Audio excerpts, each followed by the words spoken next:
More action figures are here for 40K.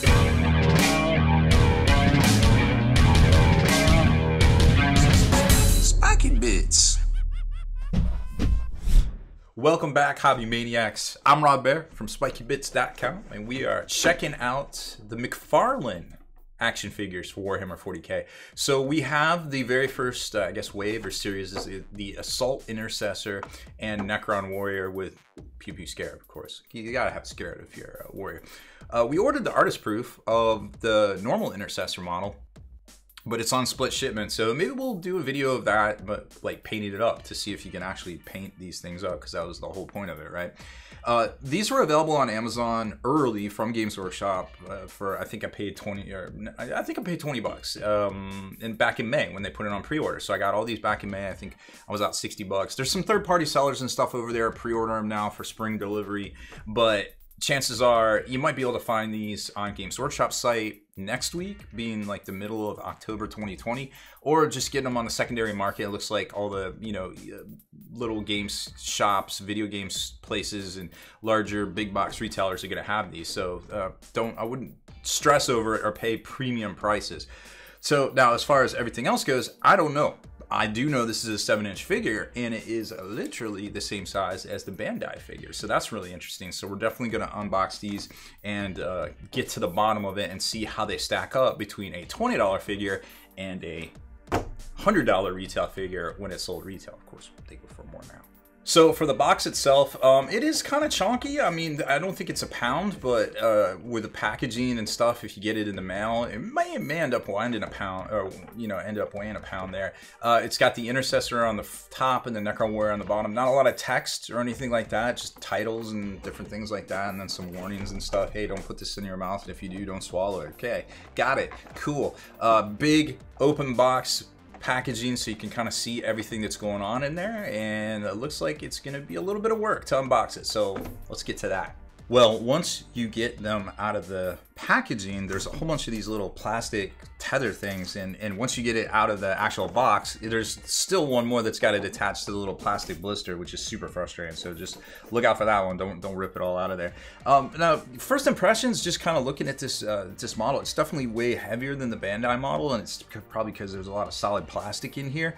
But I mean, the joints and everything definitely, while not as posable, I can already tell from the Bandai, are very smooth and fluid. Like once it almost seems like they're moving for the first time in some of them, but once you just kind of get them moving, like it's super smooth and everything like that. Like I ain't even mad about that. And even the head kind of can kind of tilt down a little bit, but also turns. Now back here, you got this chunky backpack that just kind of slots in into that kind of hole right there. So that gives you an idea of what the rest of the material is kind of like all through there. Now the shoulder pads actually move a little bit too, which is kind of cool. Not quite as much as on the Bandai Marine, but the real question is, can he stand up? And he looks like he can. He definitely has some weight to him, so if you can get him plant sure-footed, he can definitely plant his weight. But they do include this little Warhammer 40K collector stand, which is nice, for the new Scarlet logo, and that definitely will help him stand up and doesn't look terrible or anything like that. Now the question is, how easy will it be? Because he has this open hand right here, so how easy is it going to be? You can't switch it out like the Bandai to actually put his weapons in here. Now, checking out the chainsword, all of this is really matte, right? And I don't feel like this salmon color, it's not really a true red, is coming through on the video, but I'm okay with it. Now this, it's kind of bendy. Like this is a bendy chainsword. Like, man, well, ooh, okay, that was a prop. It's like something you would see in a B movie, right? And then let's see, that might actually be good, because getting it into, okay, so getting it into him like that, it was a little hard, to be quite honest. But that's a pretty cool pose. And let's check out his Intercessor heavy bolt pistol thing. Also very matte. I mean, I'm sure if you put a little gloss, or not gloss, but matte coat on this stuff, that you could perhaps, maybe that was supposed to be the sword arm. I don't know. I got to look at the, yeah, I think that was supposed to, there's no way I'm going to get that in there.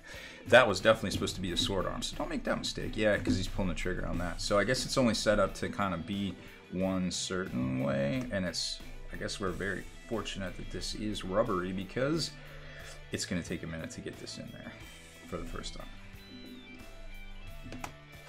Ooh, okay, so that took a little bit of doing, but we got it done, and it is in there. It's very, very sturdy. Okay, it's very sturdy. I'm kind of sad that you can't like kind of put it out in like a charge forward kind of motion, but other than that, I mean, it's got pretty decent motion here. You can pull off some pretty cool poses, you know, like over the shoulder and kind of. Oh, I guess you could do like kind of type deal. Ooh, that's a good one.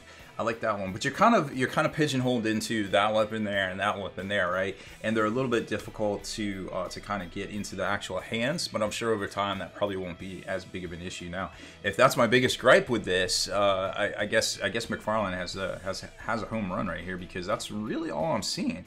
Like I said, I think you could repaint these if you hit it with a little matte coat and then just go ahead and spray it down, but I would definitely matte coat them first. Let's take a look at the Necron Warrior and then compare them both to the Bandai version. So this guy was a little bit easier to get out of the packaging, strangely enough. There was only one little strap around his belly and then one on this. I don't even think this was in. No, the Necron Scarab definitely was not in one. Now he weighs about as half as much as the Primaris Space Marine, but let's see, can he stand up on his own? Looks like his feet have articulation. Doesn't look like he can stand up though. No, there he goes. Okay, so he's got, you know, he's kind of cool. I like the whole you know, hunching over kind of type deal. I guess that's where his rifle goes, and then you kind of, I can already tell that this is going to be a pain. Like getting those fingers pried apart to put the weapons in is definitely going to be a pain. But it's articulated right there. It's got a lot going on with the joints. Like they're nice and smooth. It's just grasping the hands. It's kind of the problem right now. I'm not really liking it. The paint is nice and matte. It looks good. There's a little bit of wash staining like on its joints right there, but again, I don't feel like for $20 it's super like drawback or anything like that. So let's try to pry his hands apart to put his weapon in and kind of see. Oh, that's nice and smooth, and see what we can do with this. Disco Necron. So here's the warrior. We got him locked into kind of an attack position. I don't know what else you can kind of do with it. I mean, you can maybe have him kind of twisted, like looking and kind of holding it up like ole, but this is kind of it. Like I guess you could put his hand around the bottom of the barrel like on the packaging, but if you want to have him in a firing stance, this is kind of it right here. So I don't feel like this is too far off from how it would look, you know, in actual 40K or something like that, but it's just there's just not a lot of posability, I guess, with this guy. And as far as the hands go, that seems to be the same drawback with the Intercessor here, is that's literally the two drawbacks. But if you're trying to do an action scene, you got no problems there once you get them locked in. You have to use both your hands to kind of pry apart their hands to actually hold the weapons. But once you get that done, boo boo, you can have your little Indominus battle scene sort of thing right here, which I'm definitely digging. So far, so good. Only a few minor little drawbacks that really kind of aren't that big a deal for the price point, I feel like. Now, comparing these, or I guess the Space Marine, to the Bandai one, which is $100 more retail. Now, that's just retail. They go for a lot more now, right on the secondary market, like $200, $300, which is kind of silly if you think about it, but you can get the new ones that are coming out from Games Workshop. This guy here, so McFarlane Toys says these have 22 points of articulation. I don't doubt that, because they got a lot going on here at the knee joints, and then, like I said, the shoulders, the arms, the twisty at the wrist, the heads. So there is a lot of posability here as far as that goes. Like, I don't feel like if you want to put this on a shelf that it's you know, you're not going to be able to pose it the way you want it. Now, if you want to do, like, you want to have crazy posing with the Bandai figure, and you want to, you know, switch out the hands, which it also comes with, and you want to have, you know, all sorts of like intricate pose, you want to do like stop motion movies, well, the Bandai Marine is kind of where you want to be. Like, it's got, you know, the layered neck, so you can have them looking and doing all sorts of facial expressions, which you can't do with the McFarlane one. He's also got the retractable shoulders, which allows you to kind of lock this into, and I don't have the arms switched on. I suppose we'll compare him to the artist proof, but allows you to kind of have him in that firing stance, you know, shooting off his bolter when you switch it out right there, which is kind of different. I don't know if you could with this guy here. So maybe I guess you could, it looks like. So yeah, you probably could have that right there, but this one has 22 points of articulation. This one has 51 points of articulation, both 7-inch figures. This comes with a stand. This is a little bit more matte, not as well detailed, obviously more painted better. I think these are painted by hand because there's actually some glue stains on here and assembled by hand, so I'm actually not sure on that. I'm not a bandiologist, unfortunately, but I did note that there was a little bit of glue staining there and a couple different things. So you kind of just got to go with your gut on this one. Like, if you can find it and you want this guy, I feel like it's good, but I feel like man, for 20 bucks with all those points of articulation and this level of detail work, sure, it's not like this, but I mean, like I said, just hit it with some matte coat, grab your airbrush, you can literally reproduce the same exact paint job on this guy right here. Maybe tape off some of the white parts or something like that, or just repaint it all. Maybe you don't like ultramarines, maybe you want them green, yellow, red, whatever, green. I said green twice.